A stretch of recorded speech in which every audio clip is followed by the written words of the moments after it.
Brothers and sisters, 2014 में हमारा यह भारत दुनिया के देशों में इकोनॉमी की साइज के मामले में, अर्थव्यवस्था के आकार के मामले में 11th पोजीशन पर था। लेकिन मोदी जी की सरकार बनने के बाद आज हमारा भारत दुनिया की टॉप 5 कंट्रीज में आकर खड़ा हो गया है। और मैं पूरे कॉन्फिडेंस के साथ कह सकता हूं, और मैं ही नहीं, सारी दुनिया के इकोनॉमिस्ट भी यह दावा कर रहे हैं कि 2027 के प्रारंभ होते ही भारत दुनिया की टॉप 3 कंट्रीज में आकर खड़ा हो जाएगा। நமது இந்தியா நண்பர்களே, இன்று இந்தியா உலகின் 5வது பெரிய பொருளாதாரமாக இருப்பதை தவிர உலகின் மிக வேகமாக வளரும் பெரிய பொருளாதார நாடாகவும் மாறியுள்ளது. உலகம் முழுவதிலும் இருந்து இந்தியாவுக்கு முதலீடுகள் வருகின்றன. தமிழகத்திற்கும் ஏராளமான முதலீடுகள் வந்துள்ளன. இந்திய நாடு உலக அளவிலே நிச்சயமாக சைனாவிற்கு அடுத்து 2014ஆம் ஆண்டில் நாட்டின் 92% மொபைல் போன் உற்பத்தியில் முன்னணியில் திகழும் நாடாக நமது பாரத நாடு உருவாக்கப்பட்டிருக்கிறது. आज दुनिया की फास्टेस्ट ग्रोइंग लार्ज इकोनॉमी यह हमारा और आपका भारत बन गया है। मेरे बहने भाइयों, पहले मोबाइल 2014 के पहले देश में 92% मोबाइल विदेशों से हम इंपोर्ट करते थे, लेकिन आज हम 92% मोबाइल दुनिया को एक्सपोर्ट कर रहे हैं। நமது தேசம் இதுவரையிலும் 2014க்கு முன்பு மொபைல் போன் தளவாடங்களை எல்லாம் இறக்குமதி செய்யும் நாடாக இருந்த நிலையிலிருந்து மாறி நமது பாரத பிரதமர் பதவியேற்ற பின்பு 2014க்கு பின்னால் 92% மொபைல் போன்களின் உற்பத்தி செய்யக்கூடிய நாடாக இலக்கினை எட்டி இருக்கிறது நமது பாரத நாடு। भारत का डिफेंस मिनिस्टर होने के नाते मैं आपको यह जानकारी देना चाहता हूं, मेरे बहनों भाइयों, पहले टैंक, मिसाइल, तो गोले, फायर आर्म्स, यह सब सारी चीजें हम दुनिया के दूसरे देशों से इंपोर्ट करते थे। लेकिन आज आपको जानकर खुशी होगी कि भारत आज यह सारी चीजें भारत में बना रहा है, भारतवासियों के हाथों से बना रहा है। और अभी हाल में ही 21,000 करोड़ से अधिक का हमने एक्सपोर्ट करने में कामयाबी हासिल की है। நண்பர்களே, முன்பு சிறிய அளவிலான பாதுகாப்பு பொருட்களை கூட வெளியிலிருந்து இறக்குமதி செய்ய வேண்டியிருந்தது. இன்றைக்கு INS விக்ராந்த் போன்ற விமானம் தாங்கி போர்க்கப்பல்களை இந்தியாவில் மட்டுமே நாம் தயாரித்து வருகிறோம். நாம் உற்பத்தி செய்வது மட்டுமின்றி மற்ற நாடுகளுக்கும் பாதுகாப்பு பொருட்களை ஏற்றுமதி செய்து வருகிறோம். 2014ஆம் ஆண்டில் வெறும் 600 கோடியாக இருந்த நமது பாதுகாப்பு தளவாட பொருட்களின் ஏற்றுமதி இன்று 26,000 கோடியை எட்டியுள்ளது என்பதை நான் குறிப்பிட விரும்புகின்றேன்। आज भारत की गिनती उन चुनिंदा देशों में होती है जहां 5G मोबाइल कनेक्टिविटी है। अभी 5G रोल आउट हो ही रहा है कि हमारे प्राइम मिनिस्टर ने 6G को रोल कराने की तैयारी प्रारंभ कर दी है। दुनिया की सबसे सस्ती, सबसे चीप मोबाइल डाटा सर्विस यदि कहीं पर उपलब्ध है तो केवल हमारे और आपके देश भारत में है। அந்த தேர்ந்தெடுக்கப்பட்ட நாடுகளில் இன்று இந்தியா 5G மொபைல் இணைப்பு இருக்கும் இடத்திலே முன்னணியில் நிகழ்கிறது। இப்போது 5G வெளியீடு நடந்து கொண்டிருக்கிறது। நமது பாரத பிரதமர் 6Gக்கான ஆயத்தங்களை தொடங்கி உள்ளார்। உலகின் மிக மலிவான மொபைல் டேட்டா சேவை இந்திய தேசத்தில் தான் கிடைக்கிறது। அதற்கு காரணம் நமது பாரத பிரதமர் நரேந்திர மோடி ஜி தலைமையிலான மத்திய அரசு।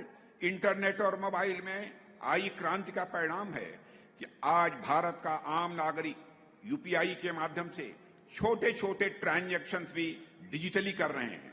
सिर्फ मार्च 2024 में यानी 1 महीने में देश में लगभग 20 लाख करोड़ रुपए के मूल्य के 1,344 करोड़ से अधिक का यूपीआई ट्रांजैक्शन हुआ है, जितना कि दुनिया के किसी देश में नहीं हुआ।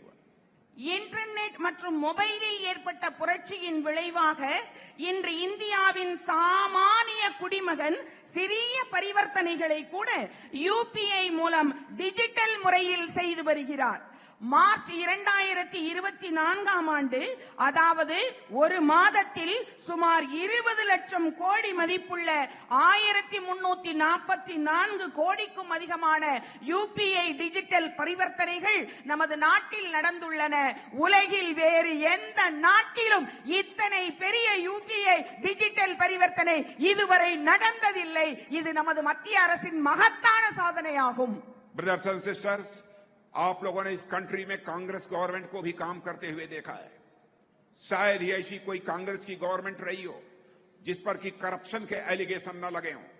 यहां तक कि कांग्रेस गवर्नमेंट के मिनिस्टर्स को जेल जाना पड़ा है.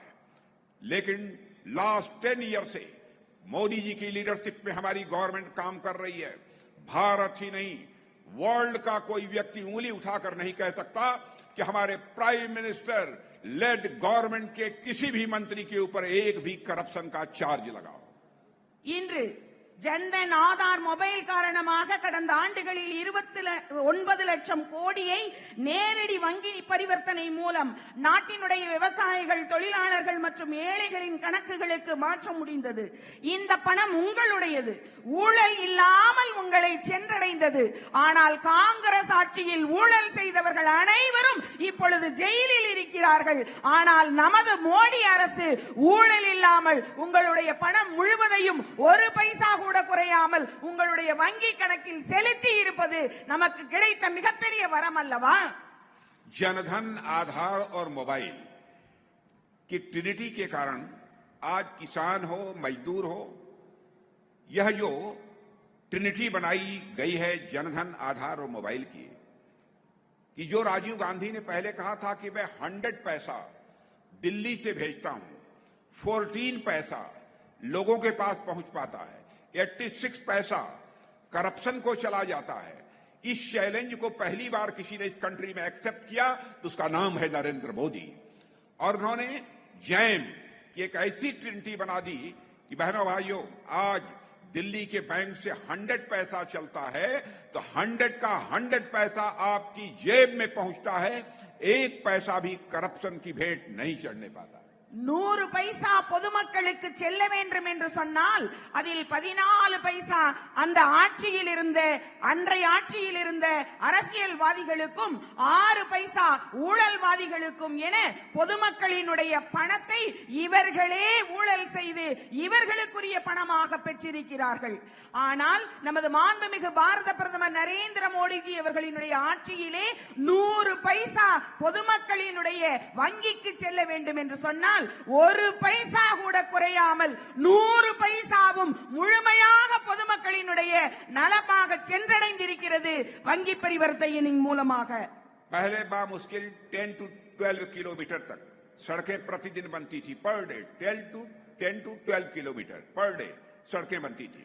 लेकिन आज आपको जानकर खुशी होगी, मोदी जी के प्राइम मिनिस्टर बनने के बाद पर डे 37 to 40 किलोमीटर सड़कें हमारे देश में बन रही हैं. और आपको जानकर हैरानी होगी कि पिछले 9 इयर्स में पूरे देश में 3.5 लाख किलोमीटर सड़कें रूरल एरियाज में बनी हैं और 80,000 किलोमीटर हाईवे देश में बने हैं. முன்பு நமது நாட்டிலே 10 to 12 கிலோமீட்டர் ஒவ்வொரு நாளும் சாலை அமைக்கப்பட்டது. இன்று பாரத பிரதமர் நரேந்திர மோடிஜியினுடைய ஆட்சி காலத்திலே ஒரு நாளைக்கு 37 கிலோமீட்டரில் இருந்து 40 கிலோமீட்டர் நீளம் வரை, தூரம் வரை சாலை அமைக்கப்படுகிறது. இது அன்றாட வழக்கமாகி இருக்கிறது. நாட்டினுடைய கிட்டத்தட்ட 99 கிராமப்புற சாலைகள் நடைபாதை சாலைகளால் இணைக்கப்பட்டுள்ளன. இது மிகப்பெரிய சாதனையாகும். கடந்த 9 ஆண்டுகளில் நாடு முழுவதும் 3.5 லட்சம் கிலோமீட்டர் கிராமப்புற சாலைகள் அமைக்கப்பட்டுள்ளன என்பது உங்களுக்கு ஆச்சரியத்தை ஏற்படுத்துகின்றதல்லவா? இந்த சாலைகள் கிராமப்புறங்களோடு இணைக்கப்பட்டதோடு மட்டுமில்லாமல் 80,000 கிலோமீட்டர் நீளமுள்ள நெடுஞ்சாலைகளையும் பாரத பிரதமர் மோடிஜி தலைமையிலான அரசு அமைத்துள்ளது.